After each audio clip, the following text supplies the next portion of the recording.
Ooh, there is a bug in here. Okay. I just used my pamphlet from Build-A-Bear to kill a bug, and you can probably see the guts on that now. Great start. Hey guys, so today I'm going to be talking to you a little bit about another company that's kind of similar, if you want to call it that, to Disney, and that is Build-A-Bear.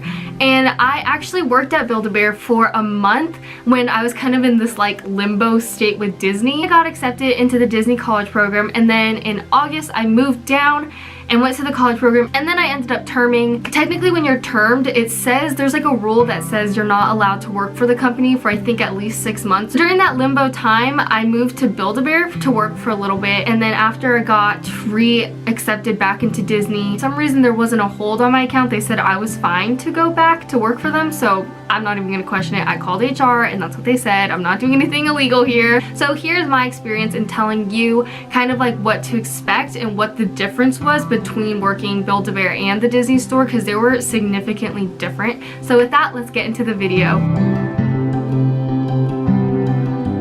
My pay there was $8.25, I believe, and so it wasn't as much as Disney. They schedule you based on how your performance on the floor. Which means like if you're selling up things and you're constantly talking to people, then you get scheduled more hours. And so it was really weird because the manager, like, she saw a lot of potential in me that she asked me to work the Super Bowl Build-A-Bear pop-up shop, and I was confused because that's like a big deal because there were only 3 people from our store who got selected to go to that, because some weeks I'd get scheduled 8 hours and then some I'd be scheduled 15. I don't know what was considered a lot. I think 15 was considered a lot. And another weird thing about Build-A-Bear is that when your schedule came out, it had like 2 pages. So basically it was like, okay, I'm gonna be working 1 p.m. to 4 p.m. and then on the next page it'd say Megan 4 to 7. So you have to be available the 1 through 7 then, because they're saying if we need you longer, then we'll extend you this much. So you have to have your availability open. I personally didn't like that. I thought it was kind of frustrating because that was like 2 or 3 hours that I could be having other plans with, but I had to keep it open. But that's kind of like the frustrating thing, whether than Disney, when you're scheduled like 4 to 8, you're pretty much going to be scheduled 4 to 8, and they'll ask you if you can stay longer or if you want to stay longer, but Build-A-Bear kind of just says you were scheduled till this long, so you're going to be doing that. But like the 1 to 4, that would be your normal shift. But yeah, if that makes sense. If you have any questions, just drop them down below and I'll try to answer them. A good perk that I noticed about Build-A-Bear that's much different than Disney is asking for time off. At Disney, we only have, I don't even know if I mentioned this in my other video, but at Disney, there are sheets that go up, and it's like every day of the month, and they have 3 lines on it, which means only 3 cast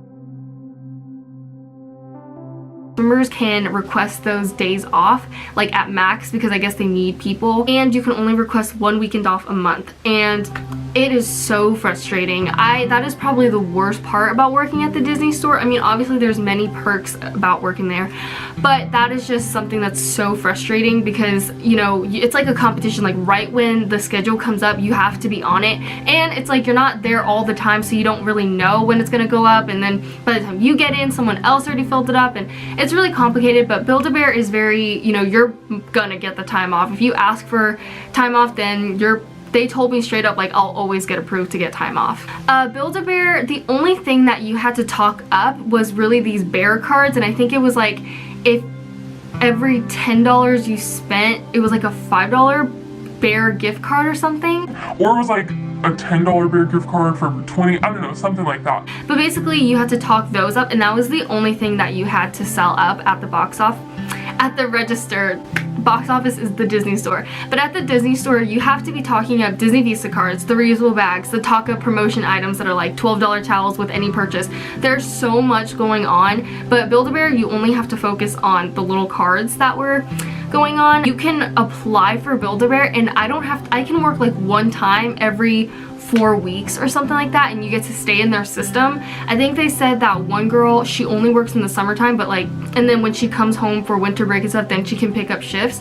So there's like a lot of flexibility in that one, rather than Disney, like you have to be available you have to have full availability on the weekend and 2 weekdays. The one thing about Build-A-Bear that I really love that was different from Disney is just how something different all the time, I guess you mean. You're more hands-on and it's more of a service, I feel like, than a merchandise kind of business, because Disney, people just come in and you're supposed to talk about the items.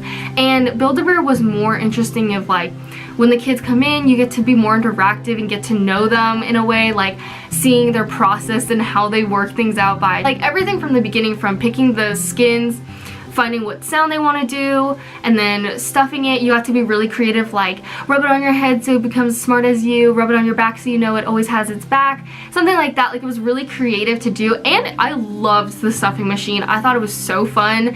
At first it was a little scary because when you step down on the pedal, it's like just going non-stop, but there was like an emergency like little switch on the side to turn it off in case, you know, like the kid was going overboard and you need to stop and it's gonna explode in any second. And it was also really touching to see different stories. Like, I heard there's a lot of people do the voice memos, like adults come in and they do voice recordings, whether it's boyfriend, girlfriend, saying I love you and then putting it in a bear. Or I also had a mom come in and her mom had passed away, and so she had a voicemail that she always left her, and so she recorded that onto a sound thing and put it into a bear.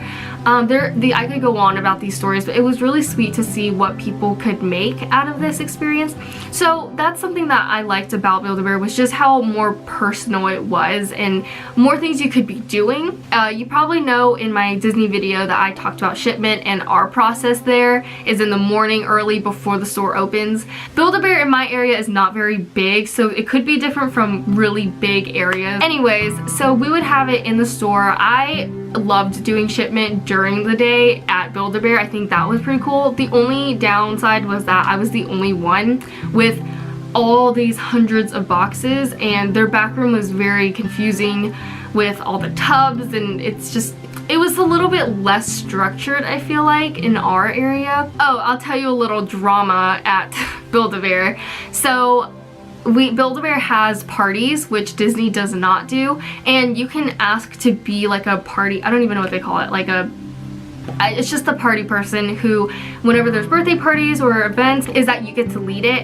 And this girl, she was like 2 years younger than me, and she just saw herself so up there, and she was so proud of her party planning job, whatever. And when anyone could do it, like, just people didn't want to. And I was actually getting ready to train to be one, but I ended up leaving. But anyways, yeah, so she would be like, I have a party today, I just have to do a party. She was really petty to me. She came into the Disney store recently, and I was like, oh hey, you worked at Build-A-Bear, I don't know if you remember me. And she was like, and I said, I miss you guys. And she said, well, why'd you leave then? But yeah, it was kind of like, okay, you can keep your party. I don't know, it was just kind of like a calm down, girl. Let's look in my little guide here. But yeah, anyways, you do get this. I'm trying not to touch the back because that's where the guts of the bug is. But you get this little thing in the beginning. It says accompany with Heart Associate Handbook. So let me see if I'm missing anything in here.